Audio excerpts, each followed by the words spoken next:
อ๋อค่ะนะครับข้าวขาก็คูให้มันหอมๆไว้นะครับเนาะคูให้มันอันในขาข้าวขาก็คูเย่าๆนะใส่ไข่นะครับไข่ที่ทอดวาง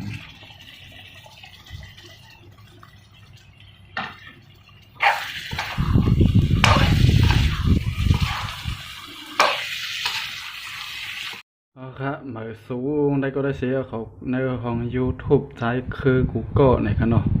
มันได้ก็ขาเฮาใช้คือได้อ่อนเอาได้ก็ได้สิพ่อแม่พี่น้องเฮาเขา Google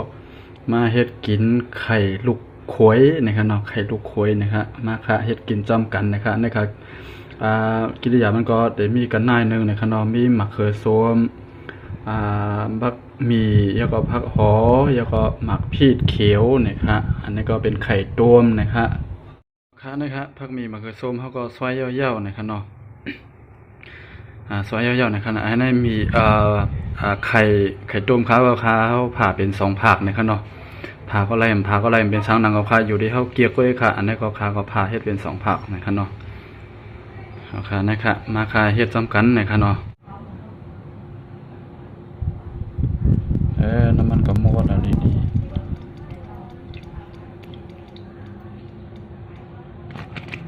น้ำมันก็หมดเยอะเอาค่ะน้ำมันไหม้เยอะกำไรค่ะเดี๋ยวมาโคไข่ค่ะเนาะ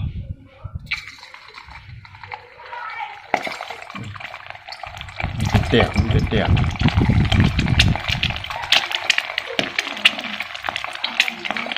โคทานกันได้ในก่อนนะมันจะเตียกอันนี้มันจะเตียกอ๋อค่ะนะครับเขาพาก็คูให้มันหอมๆไว้นะครับเนาะคูให้มันหอมไว้นะครับเนาะเพราะว่ามันหอมแล้วเขาก็ได้ตักออกไว้ก่อนนะครับ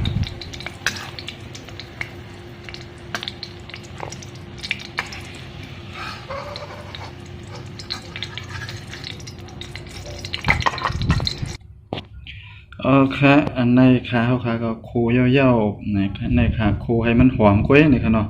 อันนี้ก็จะเป็นเมนูไข่ลูกเขยของคนไตนะครับหรือว่าไตหลงนั่นเองครับหรือว่าไทยใหญ่ก็ได้นะครับ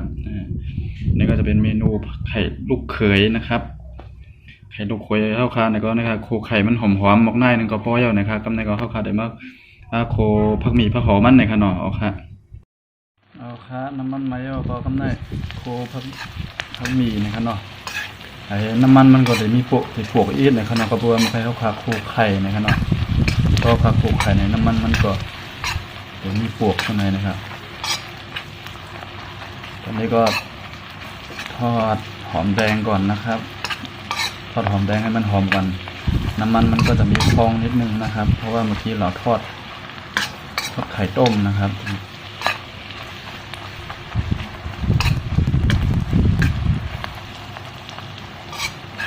หอมมากเลยนะครับตอนนี้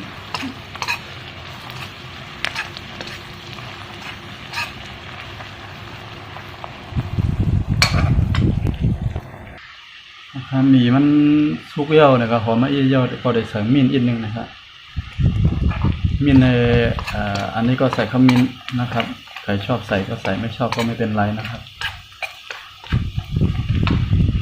เดี๋ยวแล้วเอาหมี่มันจังสุกเยี่ยวก็ใส่หมี่หอหน่อยครับนะอันนี้ก็ใส่หมี่หอมันลงกว่าเยี่ยวนะครับ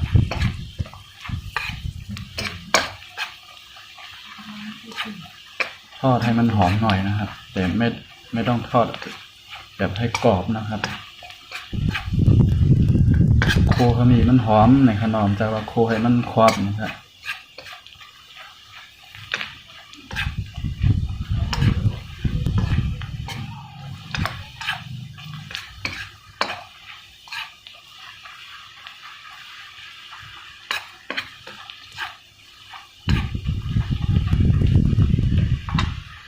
เอาครับนะครับเพิ่งมีว่าหอมมันก็หอมดีนะเย้านะครับมาเรียนนะครับเดี๋ยวจะมาเกิดส้มเย้านะครับ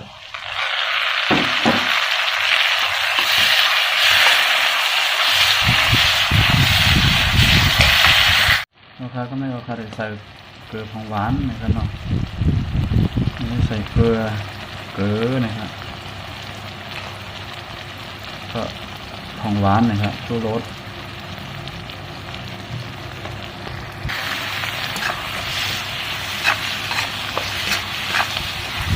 ค่2อย่าง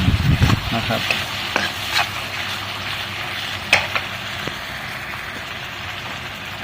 แล้วก็ตอนนี้ก็จะใส่พริกเซอร์มาคิดขวางอีกนึงนะครับพริกป่น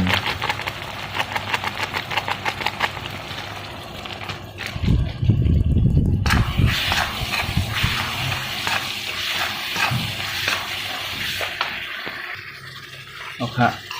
เมื่อไรก็มันจับหมอมันแห้งจับหมอมันเลยใส่น้ำอีกนึงนะครับ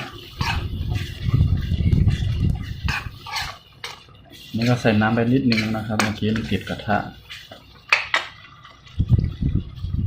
ก็ไม่ก็อะไรใส่ไข่มันเยอะนะครับเนาะใส่ไข่นะครับไข่ที่ทอด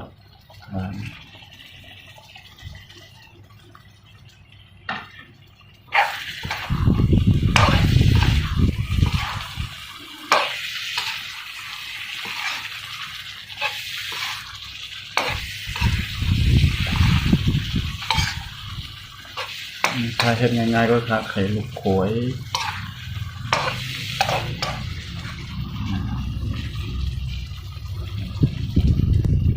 เอาครับ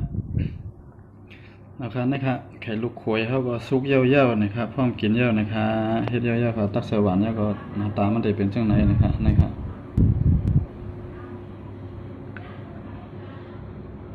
ไข่ลูกเขยครับผม